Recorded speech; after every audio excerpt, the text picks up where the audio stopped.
అక్రమా సక్రమా నోటికొచ్చినట్టు మాట్లాడితే ఎవరు ఊరుకుంటారు? అంటే అధికారం ఉంది కదని చెప్పి రెచ్చిపోతారు మీకు? ఇలాంటి పరిస్థితుల్లో అతను జరిగింది చాలా పద్ధతిగా జరిగింది. చాలా వెసులుబాటు ఇచ్చారు. కోర్టాల్లో ఈ సైకో గ్యాంగ్ అందరినీ అలవ చేశారు. ఇంతకన్నా ఏంటండి?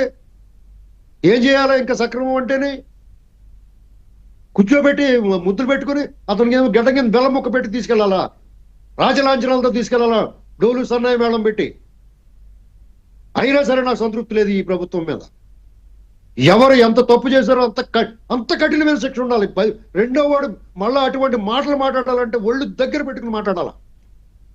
ఈ విషయంలో ప్రొఫెసర్లుగా ఉన్నవాళ్ళు, లేకపోతే సామాజిక విశ్లేషకులుగా ఉన్నవాళ్ళు, ప్రొఫెసర్లు, మాజీ అధికారులు నోటికొచ్చినట్టు మాట్లాడు కులాలను అవుతారు. ఇందులోను ఎకో సిస్టమ్ ఏంటి? ఆ సమయం వచ్చినప్పుడు ఎవరైనా సరే లోపలికి తీసుకెళ్లాల్సిందే.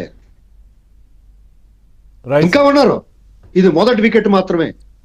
ఇక ముందు ఒక బాల్కి 3 వికెట్లు పడతాయి. Mark my words.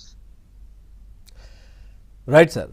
సార్ ఒక చిన్న బ్రేక్ తీసుకుందాం సార్. బ్రేక్ తర్వాత మరి టీడీపీ అంటే ఏదైతే ఇప్పుడు జగన్మోహన్ రెడ్డికి సంబంధించినటువంటి గ్యాంగ్ ఇస్తున్నటువంటి ఆరోపణలు కావచ్చు, వాటికి ఎట్లాంటి సమాధానం చెప్తారు ఏంటనేది మాణిక్యరావు గారితో మాట్లాడదాం. ఒక చిన్న బ్రేక్ తర్వాత చూస్తూనే ఉండండి ఏబిఎన్.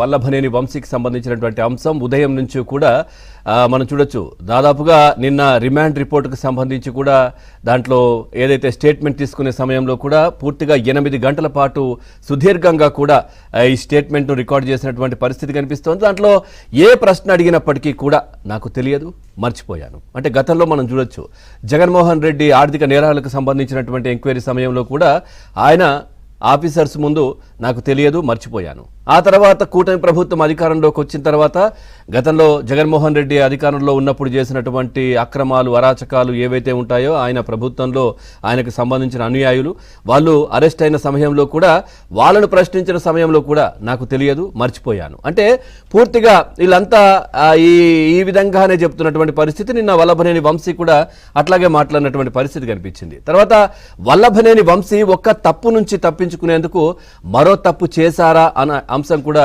కనిపిస్తా ఉంది. అంటే ఏదైతే టీడీపీ కేంద్ర కార్యాలయం పైన దాడికి సంబంధించినటువంటి అంశంలో దాని నుంచి తప్పించుకునే ప్రయత్నంలో ఎవరైతే దాంట్లో కంప్లైంట్ చేశారో ఆ వ్యక్తిని బెదిరించడం, కిడ్నాప్ చేయడం, ఆ తర్వాత అంటే గోటితో పోయేదాన్ని గొడ్డలి దాకా తెచ్చుకున్నారా అనే అంశం కూడా వస్తూ ఉంది. అట్లాగే ఒక కేసు నుంచి తప్పించుకునేందుకు అతి తెలివితో వేసినటువంటి ఎత్తుగడ వికటించింది అనే అంశం కూడా ప్రస్తావన చేస్తా ఉన్నారు. వంశీ అరెస్టుతో ఇటు సైకో బ్యాచ్